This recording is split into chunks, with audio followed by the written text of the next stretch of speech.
All right. Welcome to number 2 of the day, Coach D. We got We have a great guest on today, Coach Nick Soto, strength and conditioning coach, University of Miami, head strength and conditioning coach, University of Miami for baseball. It's great to have you on, Coach. Thank you guys for having me, man. Appreciate it.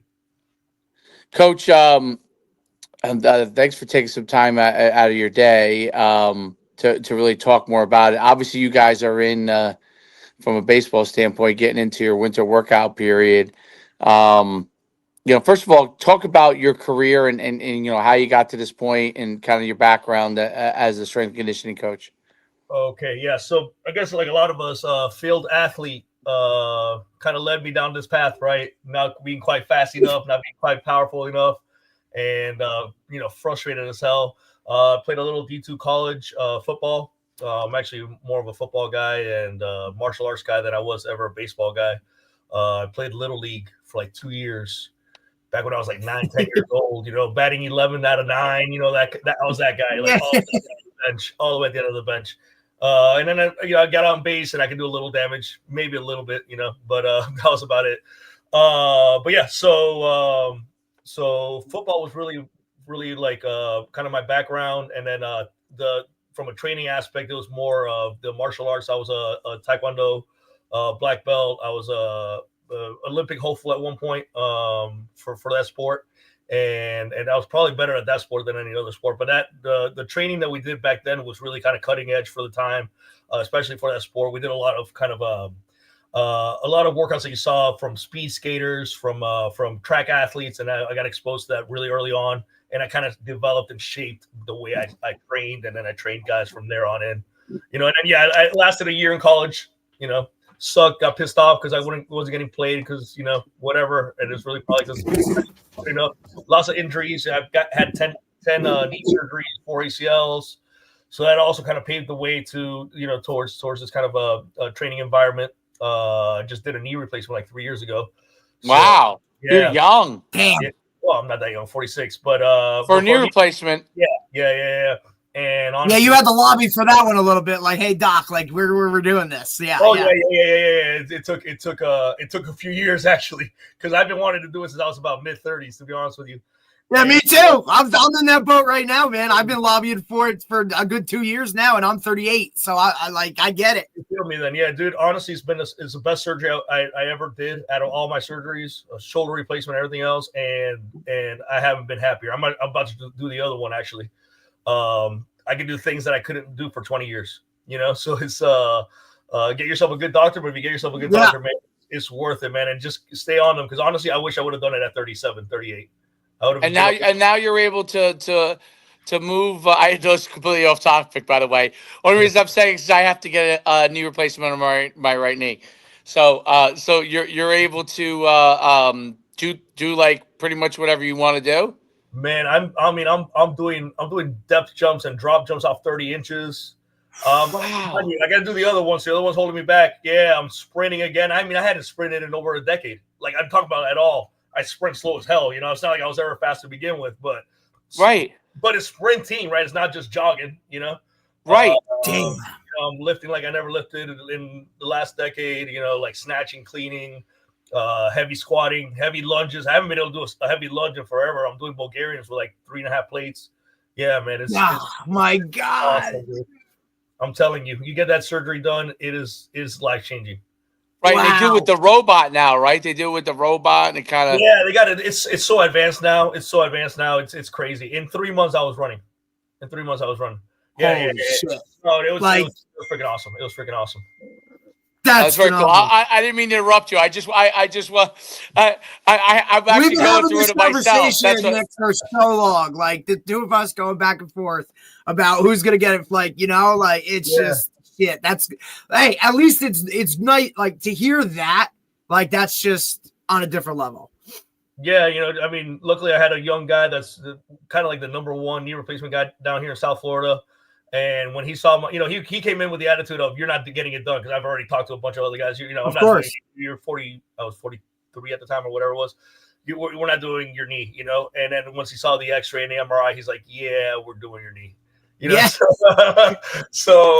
but yeah, man, I was so happy that he decided to take it on, and he did a great job with it. And Dr. Vanderbilt down here in Miami, man, he's a man.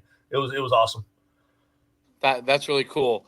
So I'm sorry, you were talking about your. Yeah, so I mean, so Matt, yeah, so obviously, like, I've been bone on my knee since I was about 18 years old.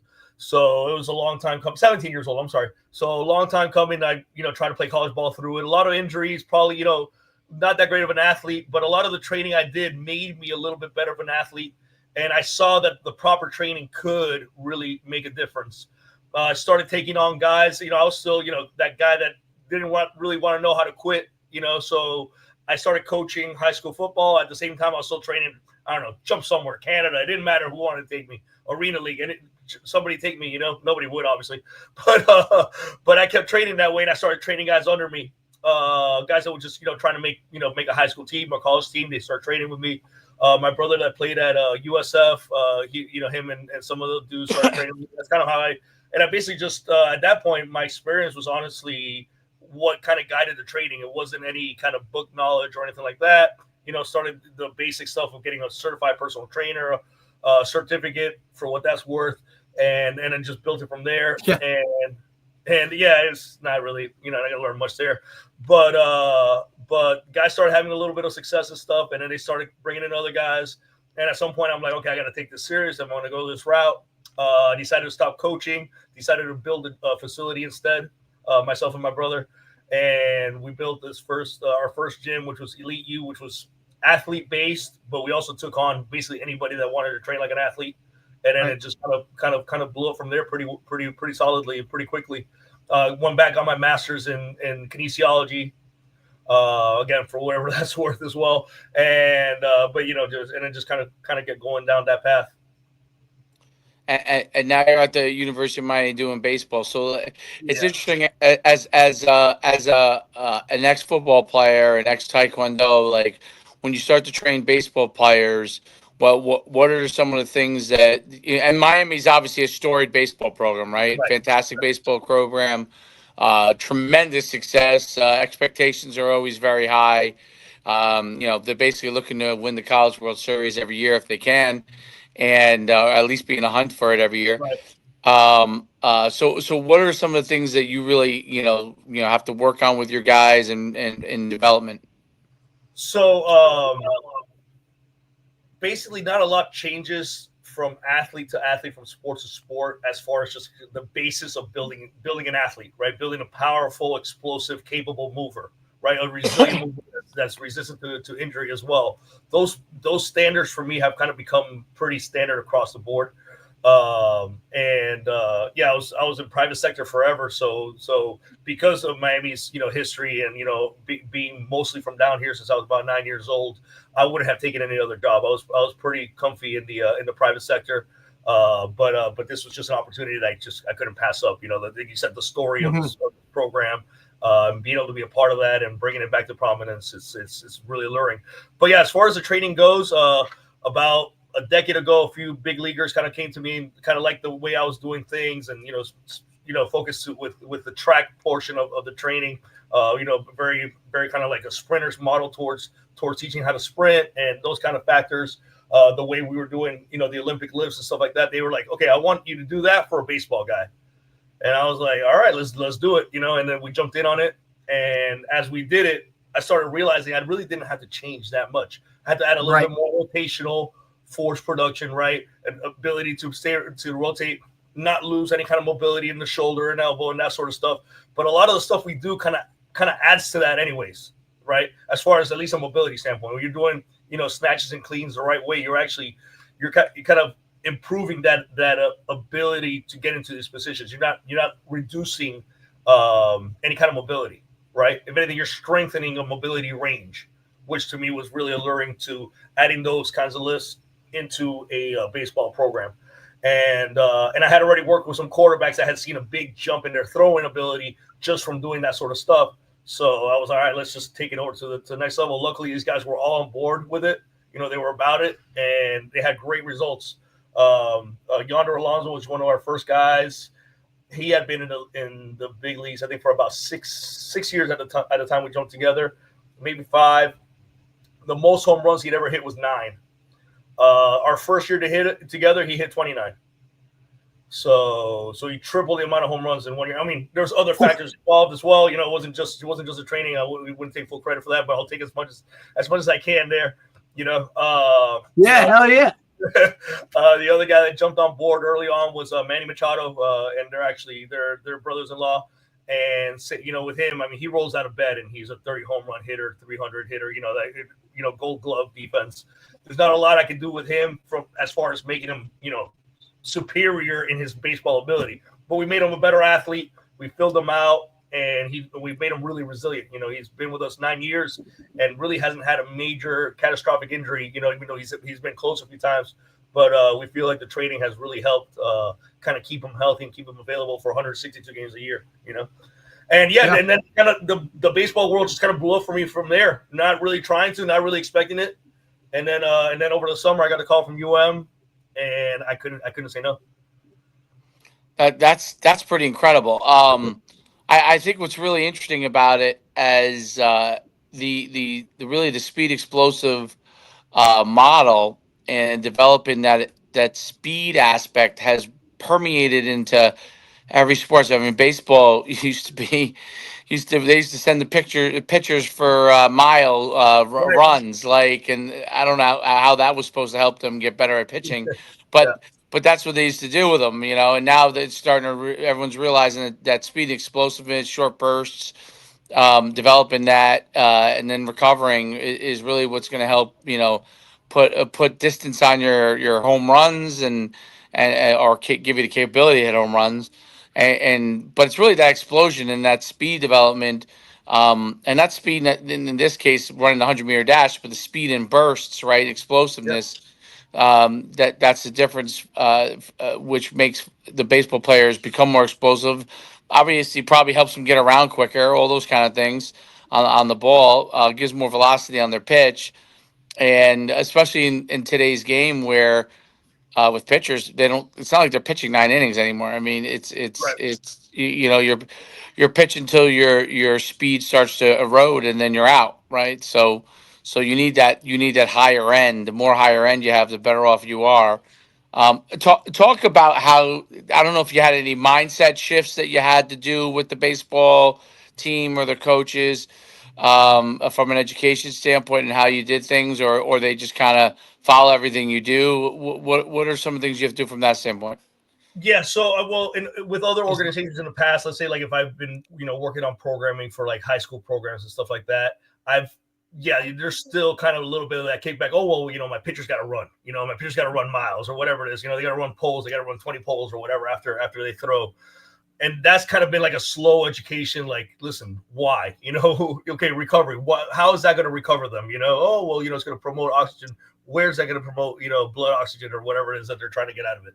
So that was part of it is kind of the education part. With Miami, luckily it didn't take a lot of convincing.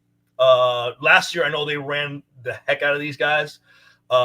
This year when I came in, Coach JD, who's the head coach here, was basically, look, man, I'm giving you this program because I trust you. I believe in what you do. You obviously, have the pedigree behind you. So run it the way you want to run it. I just ask that the guys be ready at all moments and be mentally tough as well as physically tough.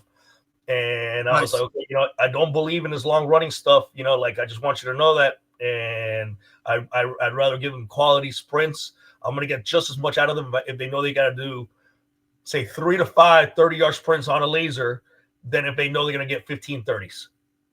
Right. I'm going to get so much more out of those 3 to 5 efforts and all that. And the same with football, right? I mean, I've dealt with football coaches that are always like, at the end of practice, they want to do the gassers and the half gassers and this and that. I'm like, that's fine and dandy, but where's the technique? As soon as we're losing technique, these are wasted reps, right? We're not getting these guys conditioned the right way. We're definitely not getting them faster. If anything, we're getting them slower, right? We're building bad habits. Mm-hmm. So he was all on board. He's like, do it the way you got to do it, and that's what we do. We have 2 major days, sometimes 3, of speed development, and to your point, speed is Speed's king. Like if you could sprint really really fast, you could produce a ton of power really really fast, right? Now, is that going to directly translate into a throw? No, it's not going to directly translate, but physiologically there's transfer, right? An ability to produce force, an ability to produce force, an ability to produce force as fast as you can is an ability to produce force as fast as you can. And the guys bought in right away. That's the other thing. Not only did the coaching staff like kind of buy in immediately and really push for it. Obviously there was a bunch of other candidates, so they were kind of that had the experience of being in a team setting. My team setting was a few high schools here and there. That's about it. And whatever I played, it's a different world than the private sector. But the coaches really kind of wanted this. Aside from JD, the other coaches as well, they pushed for it. And when they gave me the keys, they're like, "All right, just do it your way.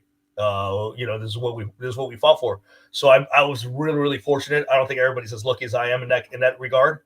Like I said, I've been on the other end where I'm not so lucky, and it's just an uphill battle trying to educate Right.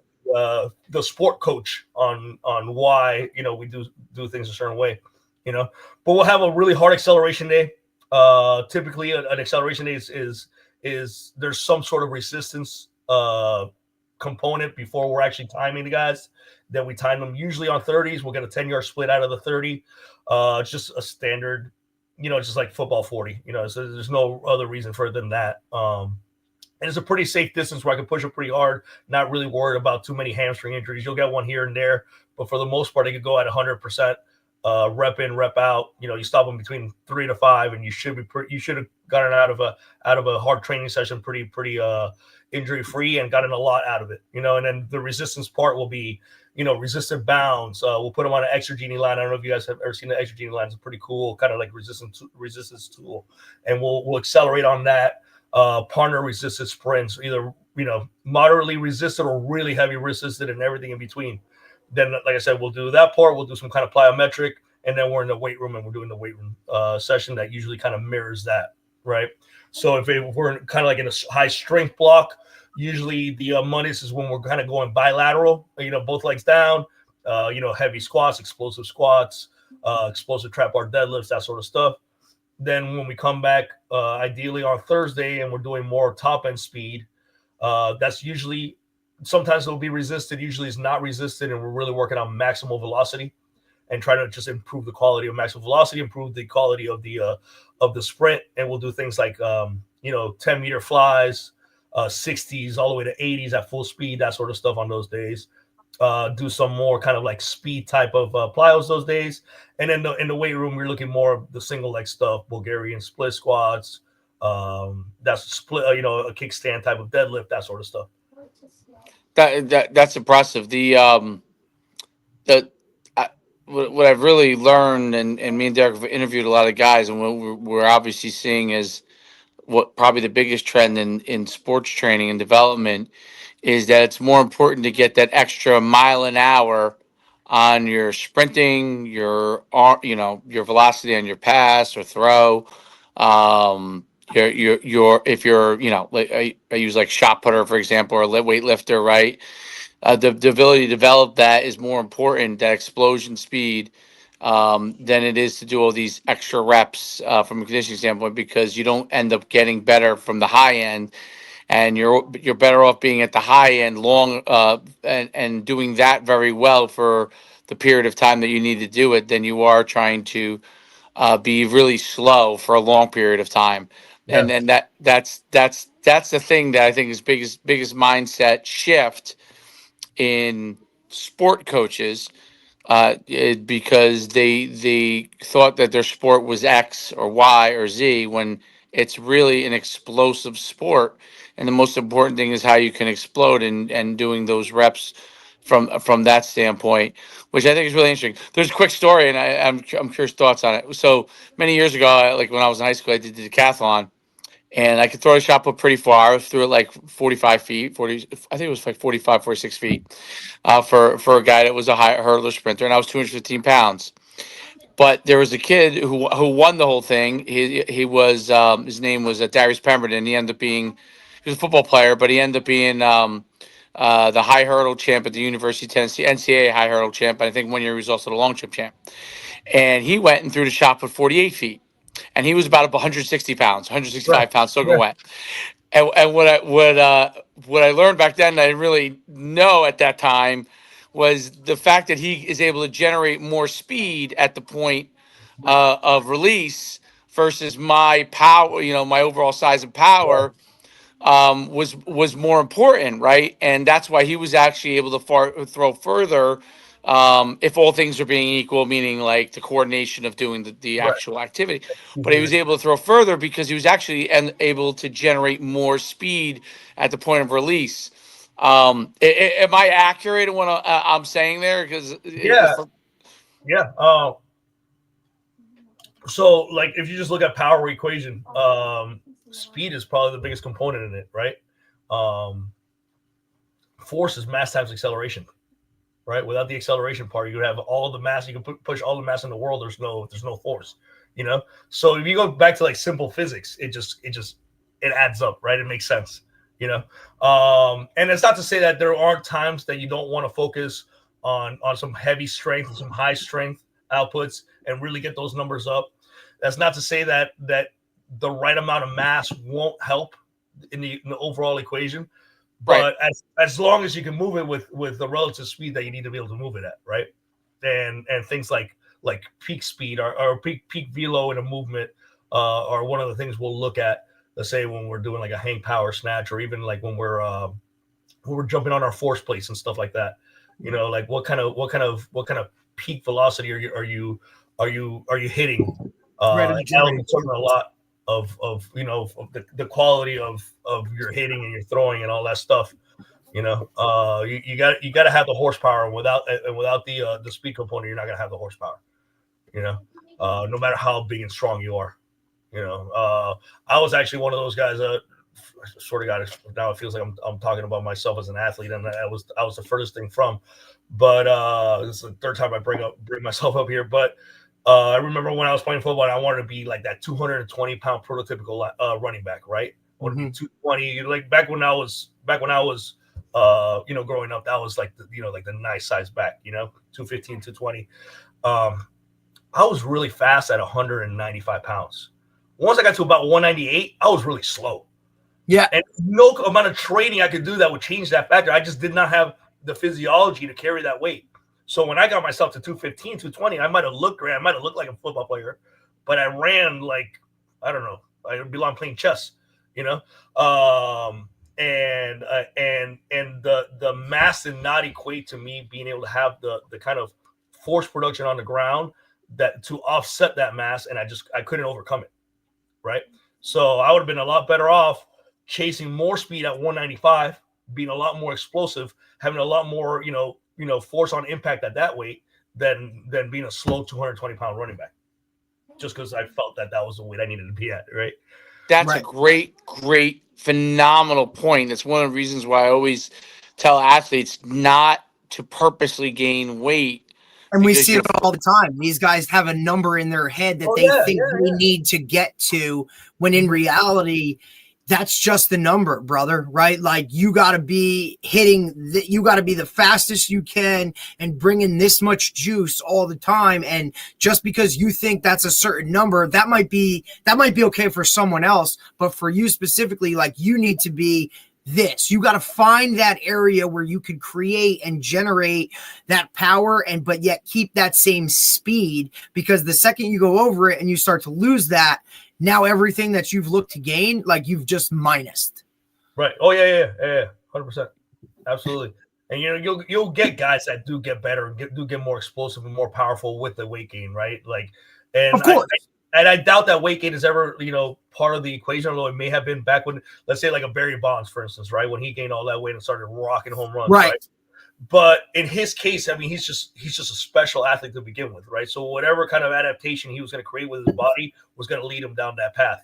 You have for the Barry Bonds of the world, you got 100 other guys that try to gain the weight, and then all of a sudden they get stiff at the plate, and they're never the same hitter again. Correct.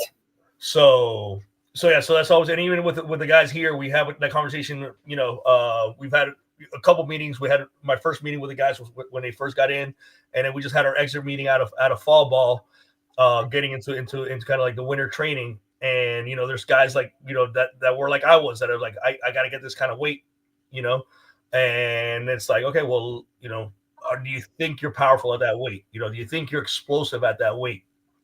Let's look at the data and see where we're at, because we have guys, we collect all this data. We got guys that are getting slower as they're gaining 10 12 pounds, which is normal, right? It'll happen, but how much slower? What's the threshold where, okay, we're no longer producing the amount of force that we need to produce to be effective?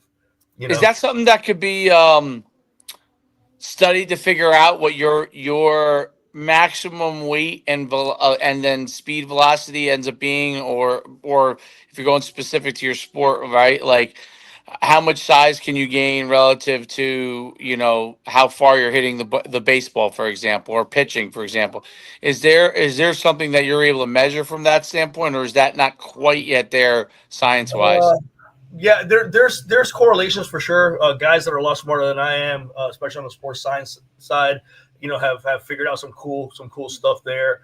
For me, it's more of a trial and error, because I'm, like I said, there's guys that are just smarter than I am. They're able to figure this stuff out. For me, I'm just looking at the numbers, right? And and if we gain 10 pounds and and your speed's the same, then I know you're more powerful. Or better yet, you gain 10 pounds and we knocked off, let's say, I don't know, 0.08 seconds off your 30. We're really getting more powerful, right? Obviously, we look at other things. How's the force plate kind of, within the force plate, you can look at numbers like impulse. You can look at numbers as like eccentric force generated. You can look at RSI data, and all this stuff will give you different little metrics that will kind of help you see where the improvements are or aren't, right? And different teams will have different data points. Like there's some teams that I've talked to that they only look at concentric data, and they'll look at 2 or 3 points. Another team will just look at the vertical and just base it on the vertical for whatever that's.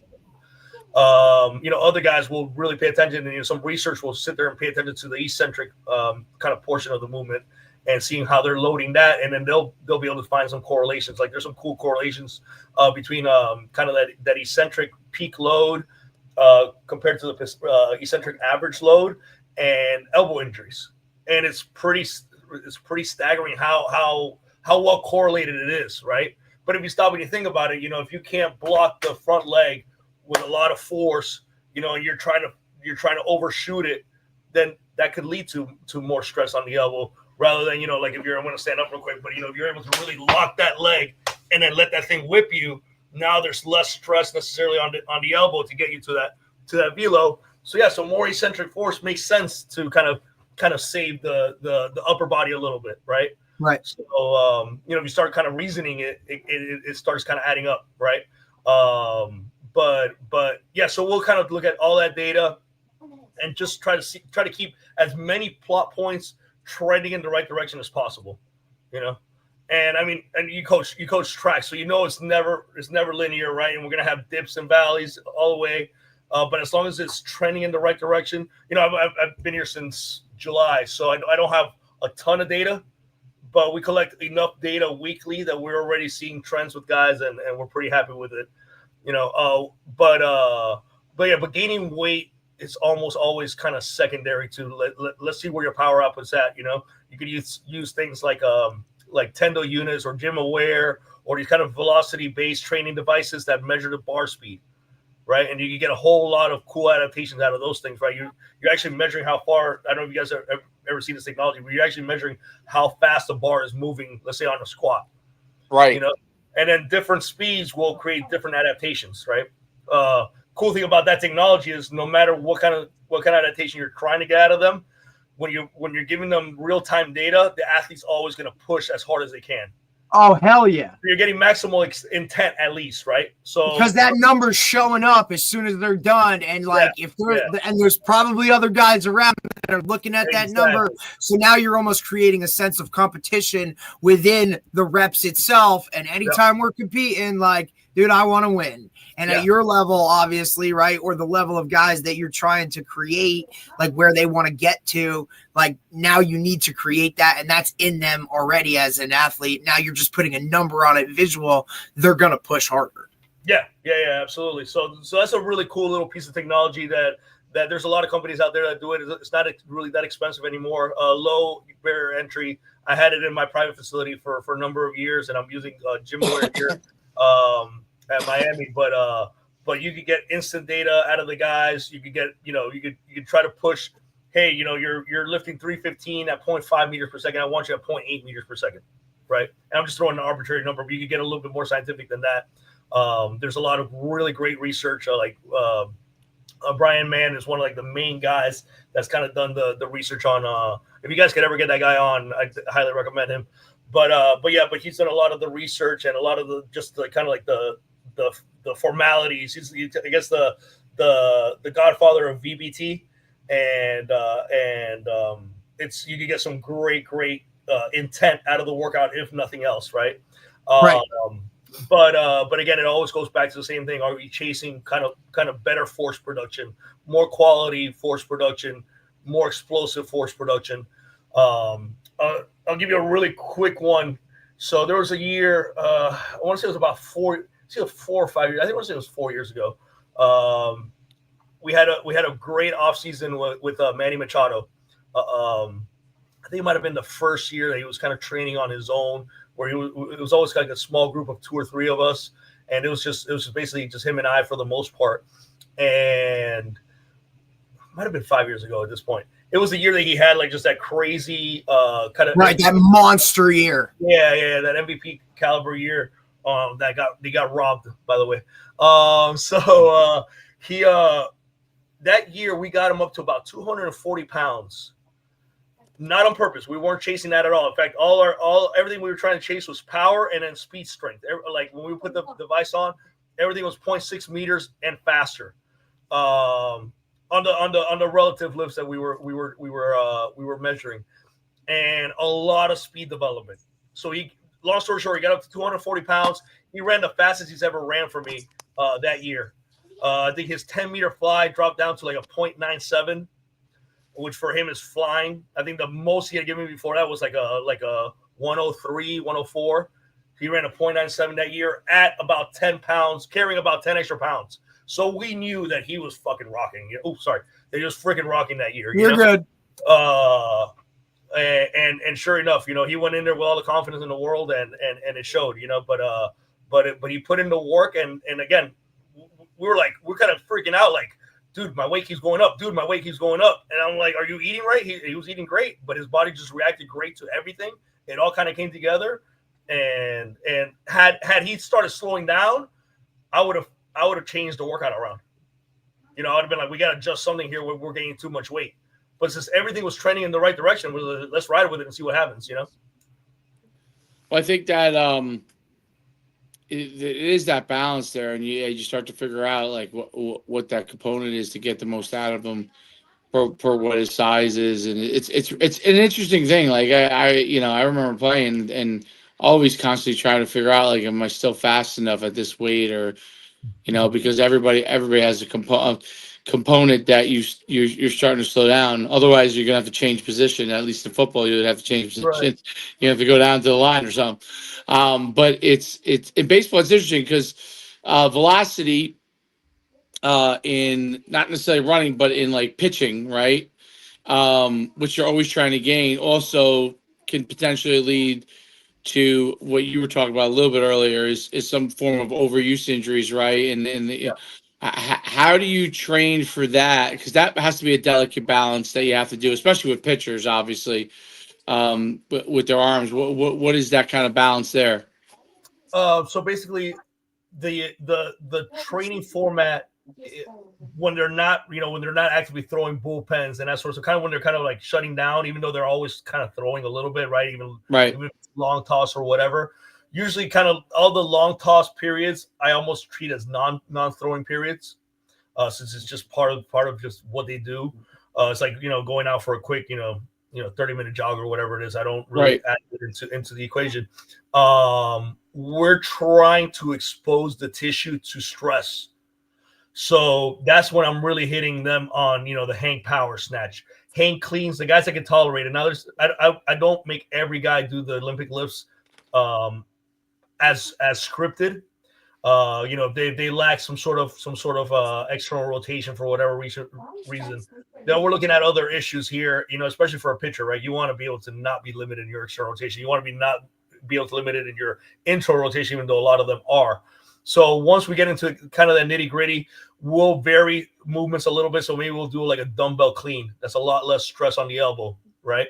But if you have good mobility, I want to expose that tissue as much as I can. So we're going to hang power clean, or we're going to hang squat clean with the barbell, and I want to build that ability for the wrist to loosen up, to catch in this position, to get into external rotation. I want to get that tissue in the elbow exposed to that movement. Same thing with the snatch and overhead, right? I want to expose that tissue to that overhead position, find the stability out of nowhere. Go from very explosive, very dynamic, fast, violent movement into a hard stick, and boom. And did I find that stability there? Football players also, by the way. But I want to find that stability point, and can I stick that and hold that? If I'm doing that, then I'm building some resiliency in that tissue, right? Elbow, wrist, and shoulder, and then obviously the whole coordination system from the feet all the way through the knees, into the hips, through the torso, and up to the upper extremities. So where other guys might fear that sort of stuff, and especially it's kind of taboo still, by and large, in the baseball community. For me, that's just a chance to further kind of develop the tissue. Now, as we start throwing even jerks, we'll do push jerks. We may start with just single arm dumbbells, but eventually we'll move on. A lot of guys just want to jump on the bar, and I'll let them. I'm not going to stop them at all from doing that, and we're going to move that bar fast and explosively, and we're going to try to get as much power production, force production as we can out of those movements. And so it's like a win-win for me, because I'm getting the athlete to produce a shitload more power, and at the same time I'm working that resiliency. Now, as we get closer and closer to throwing, we start decreasing the volume. But if I had my way, I would prescribe some variation of, let's say, of a hang power snatch, even if we had to go down to like a single arm dumbbell version, which we do at times with certain guys, year round. Same thing with some variation of a high pull or clean.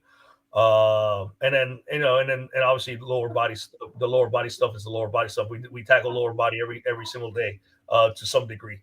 But yeah, I think as long as you're smart with the volume, you can carry it year round. You can carry it well into the season. Your guys throwing on, you got a Friday starter, right?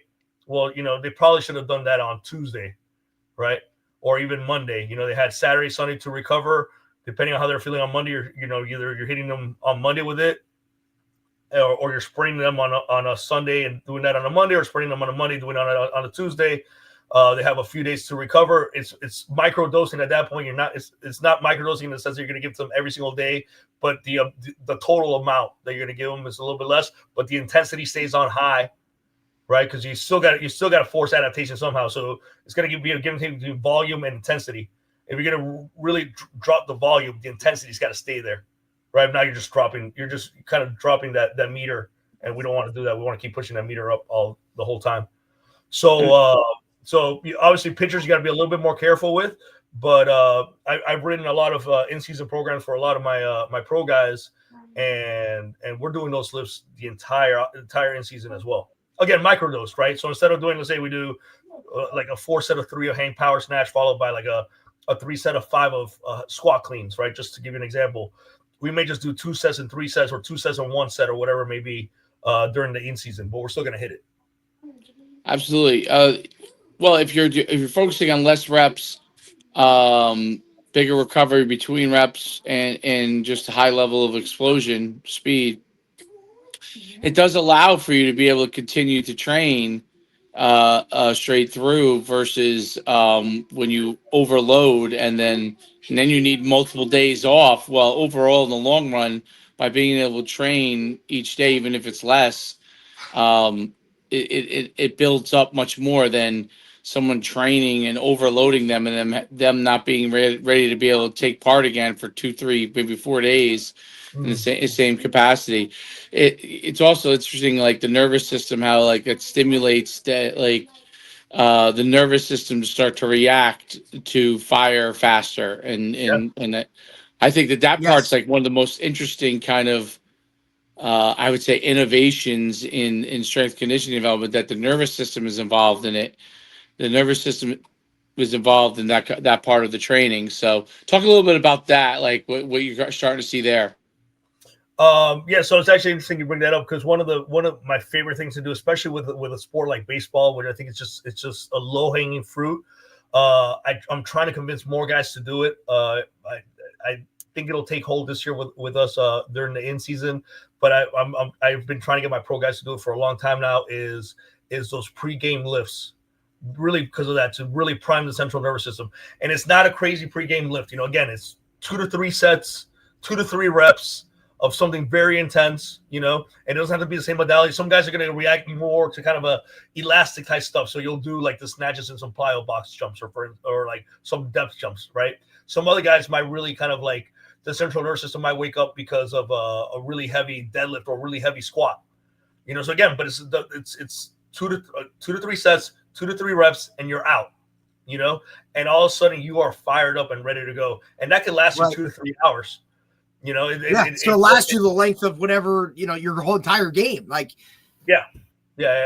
So and it's a real thing. I mean, I show guys here all the time. I've known about it for years already. It's something that we studied kind of extensively over in my master's program. Luckily, there was one great course, a bunch of crappy courses, but one great course that I took. And one of the things we really studied was that post activation potentiation. And that's a real thing, and it works. And it works great in the training segment. That's why you do so many complexes, right? You'll do like a heavy squat followed by an assisted jump followed by a drop jump, right? And like one builds on the other, and you're getting more adaptation overall because each one's kind of being performed a little bit better because of the one previous to it. But also in game, right? There was when I was doing combine prep for football. I would always try to get my guys to find a rack real quick and get a couple sets of 2 of like heavy back squats before they went and ran their 40, because we would test it and it always worked. We'd run them before, and then run them like the week before without doing it. Let's say they're running, a mediocre 4.65. We put them on a couple sets of squats or a couple sets of single leg deadlifts at some maximal type weight or maximal intent. Like I said, every athlete's a little different, and they're coming back and running 4.5s. So why wouldn't that work in the baseball world too, which is the same thing, right? It's about force production. So if your central nervous system is primed, you're going to do it. Same thing with jumps, right? If you get if we go now and I get your maximal vert on a jump, right? Let's say a counter movement jump with your hands on your hips, and you're hitting me 19 inches or something like that. We go put some bands on and get a couple of squat jumps in with, let's say, like 135 plus some bands. We'll get again a couple quick sets of that. Come back, you're gonna jump another inch. Like I said, it happens for us here daily. Yeah, there was many years ago when I was coaching track, because I haven't coached track in a long time, but we used to do that before we did our long jumping and triple jumping, and it used to produce results. And only reason I did it was because I happened to read a study that was done where they did it with Olympic level athletes. I can't remember where it was. I saw the study, but it was exactly what you were saying. And I was shocked, by the way. I was shocked because it's counter to what you've been taught your whole entire life. life. Yeah. Yeah. So now I don't know what the limitations are of it. I think what you're talking about is correct. Like a couple of quick heavy lifts that does, because obviously there you can't go to the point where there's fatigue, right? Right. So, but yeah, I did it and I saw it, but it was interesting because I would get pushback because the athletes would get nervous about it, right? Because it's one thing obviously to have a study, but the athletes about how they actually like feel going into something, right? So Right. I always thought that was interesting too. Like there's not just the coaches that there's an education on, but the actual athlete is also used to a certain routine that has helped them be successful, and especially college athletes, right? Like whatever their routine is, they've been doing that same routine for the most part Oh since God, their probably they were entire 10. lives. Yeah. You know what I mean? Yeah. Like this is how they got ready for a game. This is what they did. And and now you're asking them to kind of focus on a different thing. But obviously when they see the results, they start to embrace it. But yeah, it's such an interesting thing. And there's a huge education on that process for coaches and athletes to learn that, because it's something that doesn't come naturally. Yeah. You want to be. I mean, the idea has always been you got to be, obviously you got to be warmed up to a certain level, right? That's what we do. The dynamic warm ups and whatever it may be that have been pretty much since static stretching has been kind of taken out of the equation over the last couple of decades, I'd say probably, and more of this dynamic warm up. Yeah, you want to kind of work your body to a certain kind of temperature, but other than that, you want to be as fresh as possible, right? So that kind of goes against that intuition of like, oh, if I do this, I'm not going to be fresh as possible. But really, you're just getting enough to kind of prime the system. And then, but it could have worked the other way, right? Like you were talking about the central nervous system, how much we're learning about that. There is overtraining, right? There is fatigue, and the first type of fatigue could possibly be something where the central nervous system is kind of dying out more so than the tissue is kind of beat up. You know what I mean? You'll especially when you're on the daily grind as baseball. No doubt.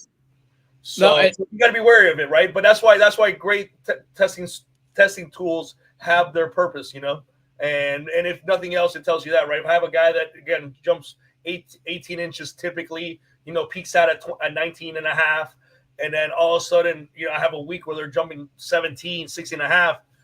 They're not going to give me a shitty effort on that, right? So it's coming from some kind of fatigue, probably central nervous system.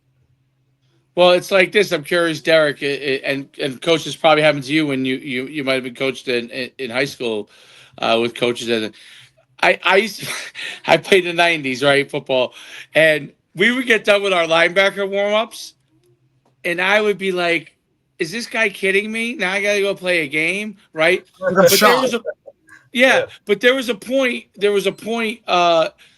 Like if he did a couple of explosive things early on, you would have been ready. Right. But then they drag it into like every little thing possible, and you basically worn out worn out your explosion before you even get into the game. So you're actually participating at a lower level, which is obviously things we didn't know back then. But it's really interesting today, like even with high school coaches and youth coaches and probably even college coaches, I'm sure, like get them to do a couple explosive things.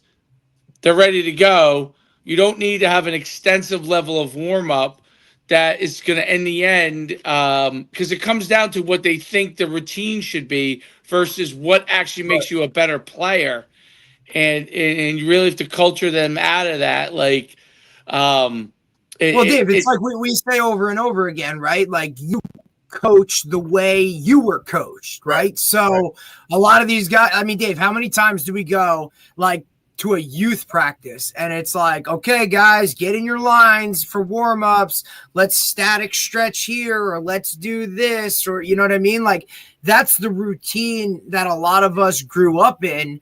When in reality, it should be short, explosive, let's get to work type stuff, and then encompass those other things into what we're doing, right? Like Dave, I know when you and I coached together, right? Like everything had an emphasis of explosiveness and all of those things, and it was tied into almost every drill we did in some way, shape, or form. And it was that type of, the entire practice was geared that way.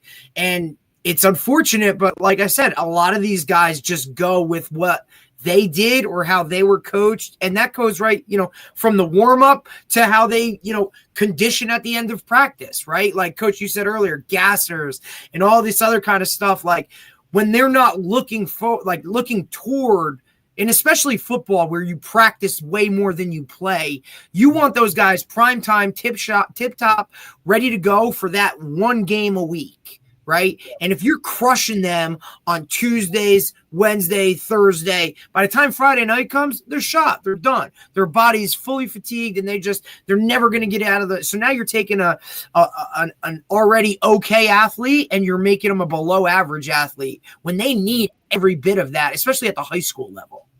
Yeah. I think it's important because, like the first thing people will say is like, oh, he needs to get in better shape. It's like, no, they probably need to get more explosive and faster. So when they do get tired, they're still faster than they would have been before, because and there is a component, like it's some sports that have like stop and go, but it's continuous. The training doesn't get you to be able to adapt. It really is the gameplay. You can't simulate how much faster you're going to move in a game when you're in practice. So you got to simulate it from doing less faster, because you don't really understand. Like in a game, like they're going to be going as fast as they can, and no matter how much conditioning you do, they're still going to get tired at a certain point. And so if they're going slower, they're just moving slower earlier. That's all. That's all Yeah. really. So rather You're than better off lose it taking all them in out. the third quarter, bro, they're gonna lose it in like before halftime. Like, okay, I'm always like, just take him out for a play. If for basketball, take him out for. If he's your great player, you need to have him in. one whistle. Take him out for 25, 30 seconds, and he'll be fine. But they still think that, like, we go or run back and forth the baseline 5,000 times, that somehow he's not going to get tired in a game. Of course he is. Yeah. Take him out, and you could build you could build conditioning by going that distance faster at a couple of reps, right? So it starts to build that. And I always say, like, even distance runners, right? Distance runners, how does a guy get ready for to run as fast as 5K if he's a cross country runner? They do timed miles. They don't do timed 5Ks.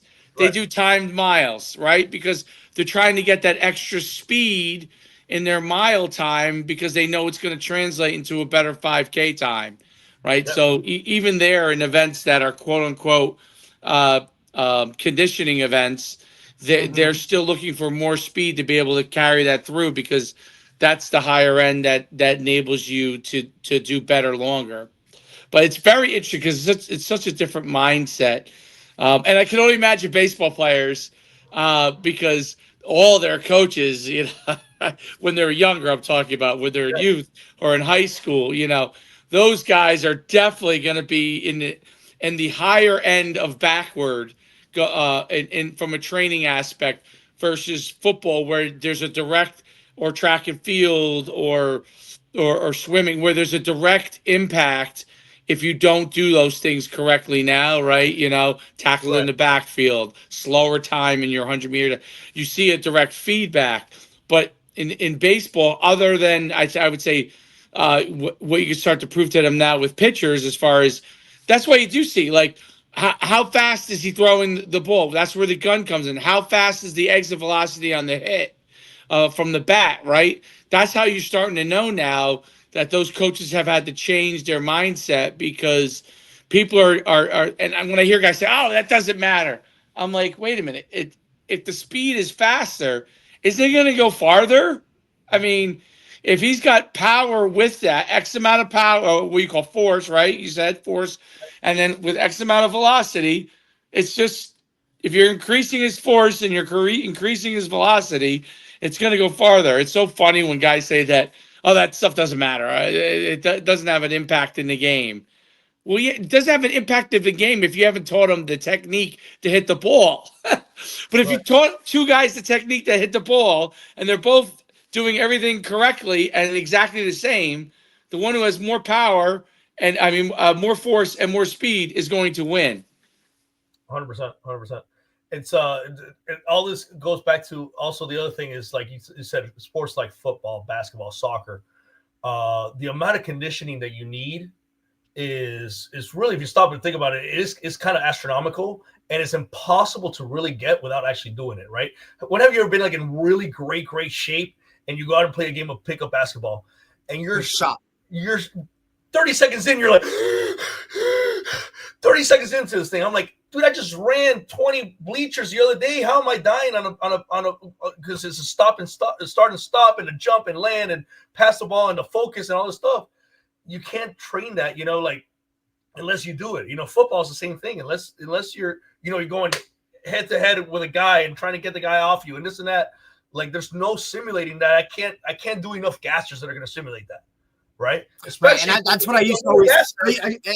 Yeah, and that relates, like, Coach, I remember it always being like, right, like you would, like here in Jersey, you would play a Thanksgiving Day football game, and then the very next day you would start basketball practice, and guys would go in and be like, dude, like I just played football, like I'm good. And it's like, bro, you have no idea what it's like to be in basketball shape or what it's like to be in football shape. The same thing with, like, when you're training. Game shape, which is unreplicatable in practice. And that's where I was just going. Like, you can run all summer and train your ass off for football season, but that first practice, like, and then you can go all of August, do 2-a-days, triples, all that stuff. That first game, you are shot after that first series, no matter what happens, because you just can't replicate everything that goes into it. From the emotion, all of that kind of thing. Like that just adds to it. That extra juice that you're given, like you can't replicate that. So there's nothing more like, that's telling of everything. Yeah.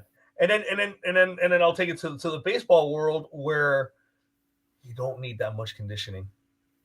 Like I don't need right. How much these guys try to, they have, God bless them. I have some great friends that are in the tech world, and they're, GPS units and this and that, and they want to get my baseball guys on the GPS units, and I get it. Like and then the coach is also like, well, are you going to really sprint him on Monday because this guy plays center field and he has to run after balls? And I'm like, how many balls did he run after, man?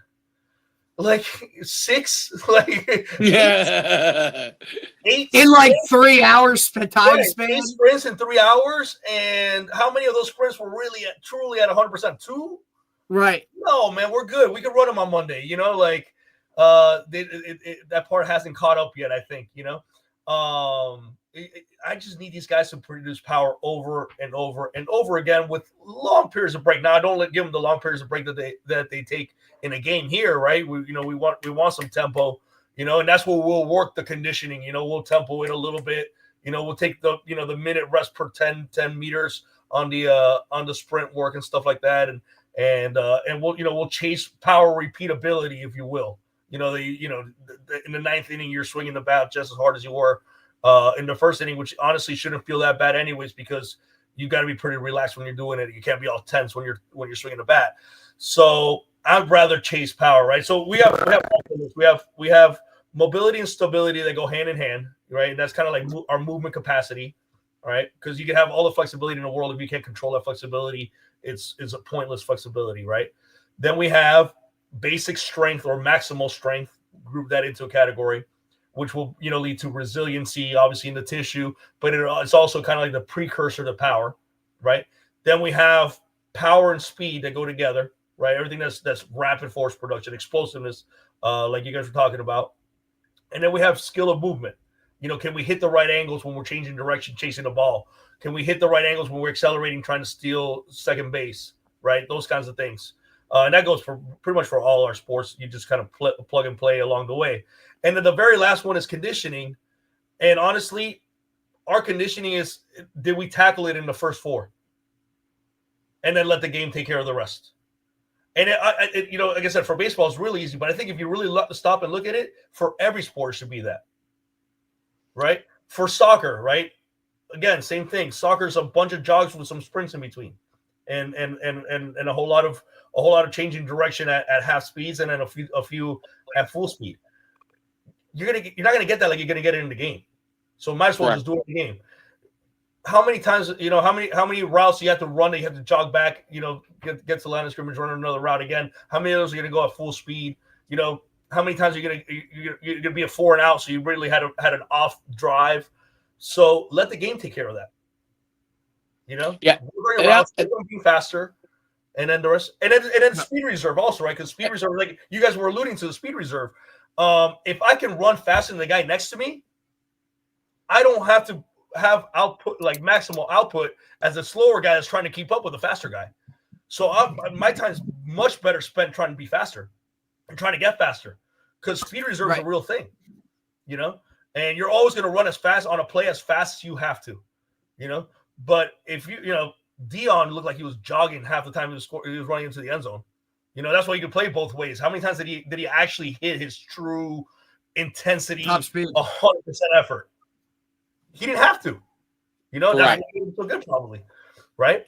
And that he was able to do this kind of stuff that he can do. I throw on Dion as an example, but there's 100 other, 1,000 other.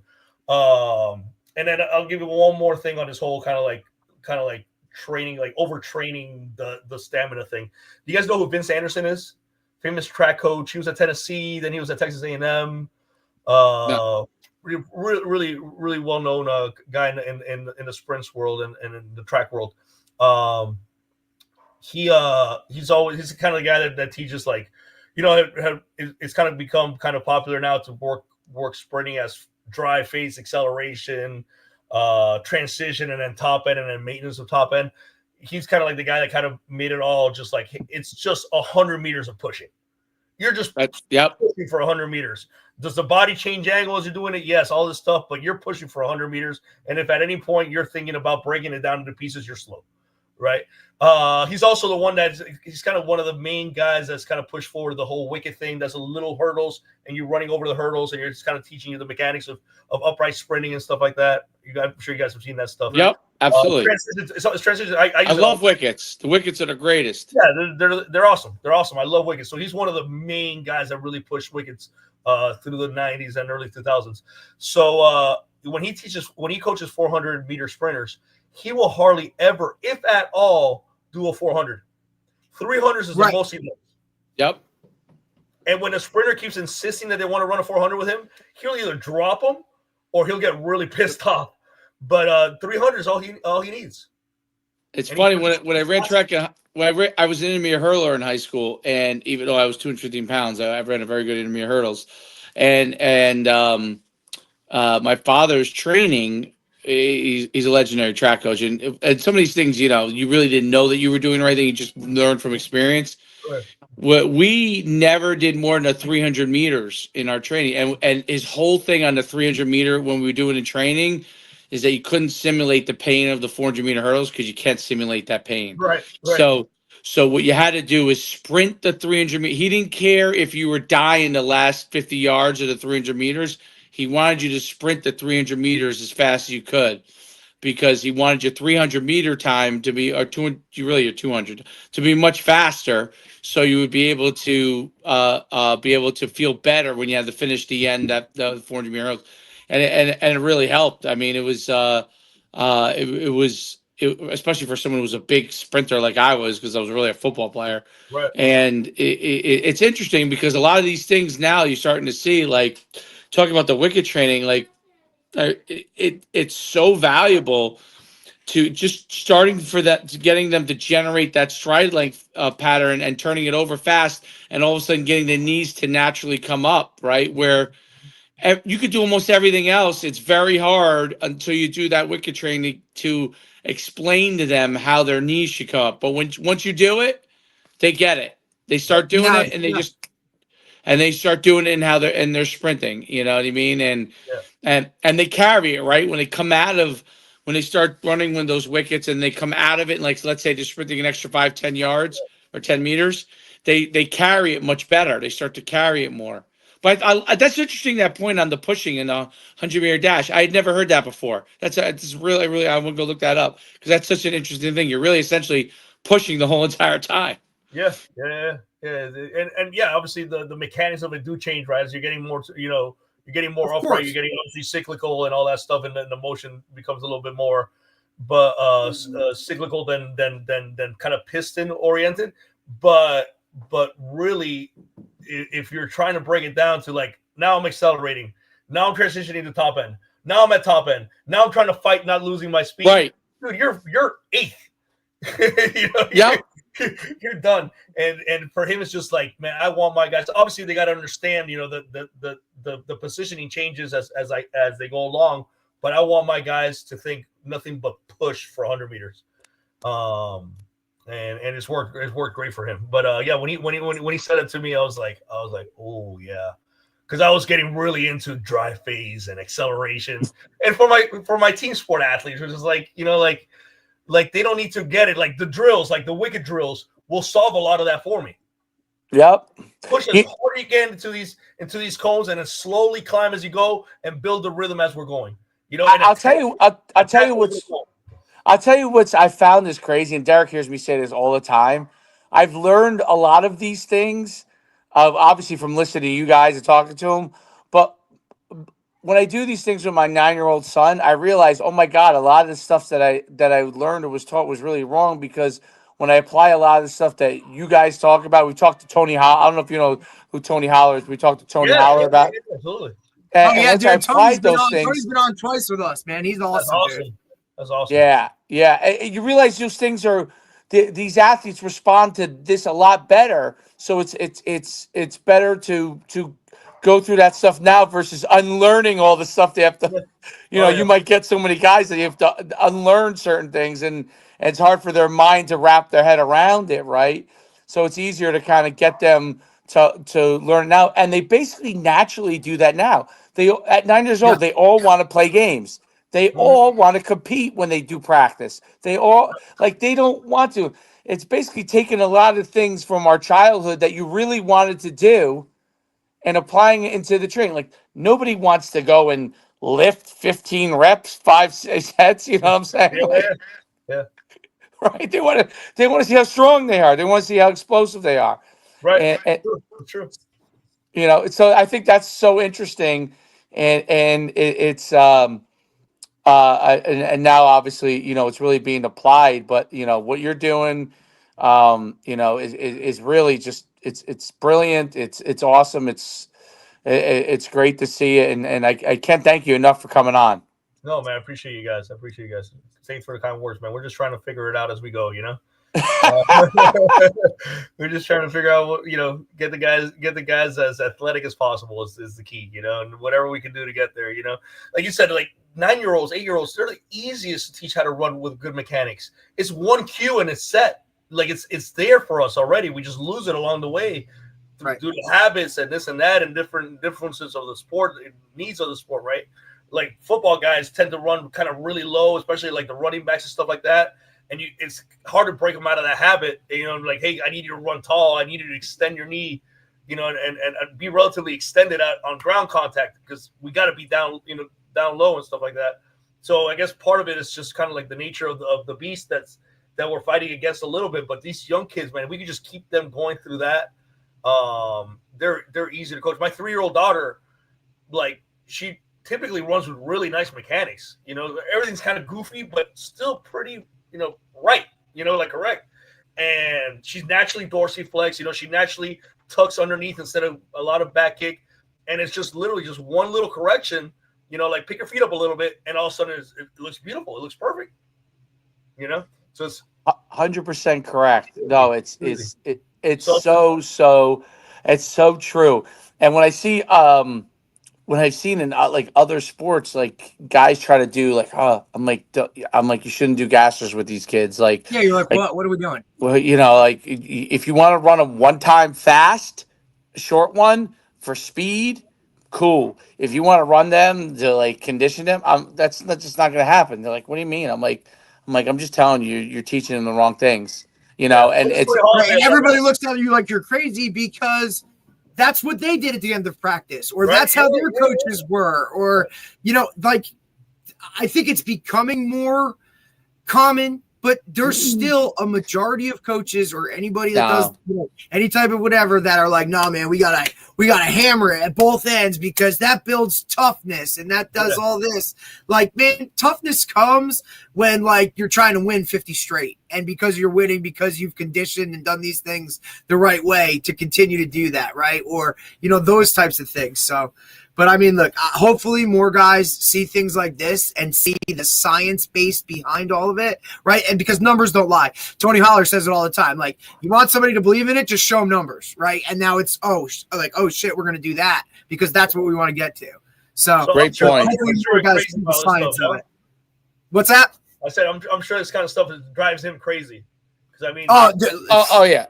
It drives him bonkers. Talk about a brain when it comes to movement patterns and kind of recognizing all this stuff. That's him right there. I'm sure that's kind of stuff just drives him insane. No, and the truth is that at the higher levels, it is starting to happen. It takes the most time to trickle down to high school.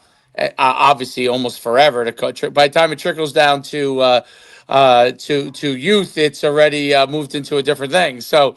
But it does trickle down from that aspect, and it really is important because when Derek walks into his high school and mentions these things or talks to somebody, there's more people that understand it. There might be another advocate in there versus 6 guys looking at him like he's got 5 heads. You know what I mean? Right. So. Yeah. Right. And I'm fortunate enough that we're like, we're implementing those things, and our freshman football coach is fortunate that he's the indoor track coach. He's the outdoor track coach, and he buys in. He's a Tony Holler, disciple. Like, this is what he implements it, and we've now implemented it with football. But to get some of these other guys to buy into it, they're sitting there looking at us like, you guys are crazy.